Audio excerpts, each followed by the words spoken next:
பார்வதி, பார்வதி, கூப்பிட்டுக்கிட்டே இருக்கே, என்ன யோசனையில உட்காந்துருக்க? சொல்லுங்கங்க. என்னங்க? சாப்பிட்டியா இல்லையா? என்னாச்சு உனக்கு? சாப்பிட்டேங்க. இன்னும் நம்ம மகா குட்டியே நினைச்சிட்டு இருக்கியா? எப்படிங்க மறக்க முடியும்? இதே இடத்துல தான் துள்ளி திரிஞ்சா. என் மடியில் வந்து உட்காந்து சோறு ஊட்டி விடு பாட்டி, கதை சொல்லு பாட்டின்னு திரிவா. இப்போ அவள் இல்லாமல் இந்த வீடே சுடுகாடு மாதிரி இருக்குங்க. உண்மைதான் பார்வதி, என்ன தாத்தா தாத்தான்னு வாய் நிறைய கூப்பிட்டுட்டு இருந்தா. என்ன சொல்றது, என்ன பண்றது? அவளோட விதி முடிஞ்சு போச்சு.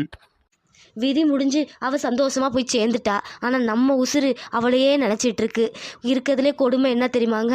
ஒரு தாய் தகப்பேன் பாட்டி தாத்தா முன்னாடி ஒரு பேத்தியோ பேரனோ போய் சேர்றது தாங்க. அது எவ்வளோ கொடுமை. பெத்தவங்க உயிரோட கல் கணக்காக இருக்கிறப்ப பிள்ளைங்க போய் சேர்ந்தா எப்படிங்க மனசு ஒப்பும்? புரியுது பார்வதி, எல்லாத்தையும் கடந்து போறதுதான் வாழ்க்கை. என்ன பண்றது?